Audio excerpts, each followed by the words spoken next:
Atari VCS is thematically linked to the earliest days of console gaming, but it's worth remembering for many it wasn't Atari but Nintendo that meant video games to at least a generation.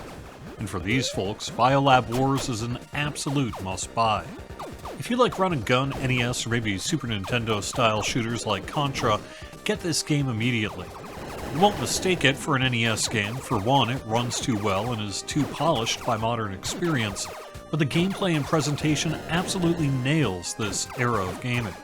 Just like its influences, Biolab Wars gets difficult, but higher skill retro gamers will likely cruise through it. Getting good means getting a better spot in the game's topping class leaderboards. The leaderboards are among the most robust I've seen on the VCS, with the ability to filter by time, player groups, or region.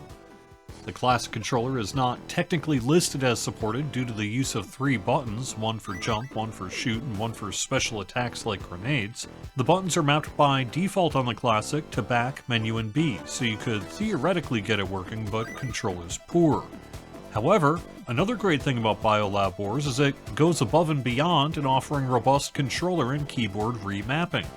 So with a little work, you can absolutely get the classic playing fine.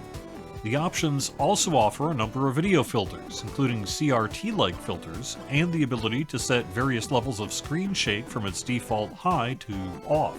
The soundtrack is a banger of retro-style chiptunes, and it propels the action like some of the best arcade and console games of the late 80s and early 90s. Developer Second Boss has released 3 games on the VCS so far. Savage Halloween is a bit like Biolab Wars, but with more floaty movement, and Millie and Greg is a puzzle platformer. All 3 games are generally excellent, and the Brazilian studio's setting an excellent track record here. Biolab Wars is available on just about everything current, with the price on the VCS matching the price on Steam. However, I noticed the game is a mere $2 on Switch, and as of the time of this recording is discounted to a ridiculous buy it if you have it 19 cents on PlayStation. It's an action-packed platformer with a variety of characters to play and weapons to use, and while it's not breaking new ground, it's a really fun throwback to the NES era of gaming.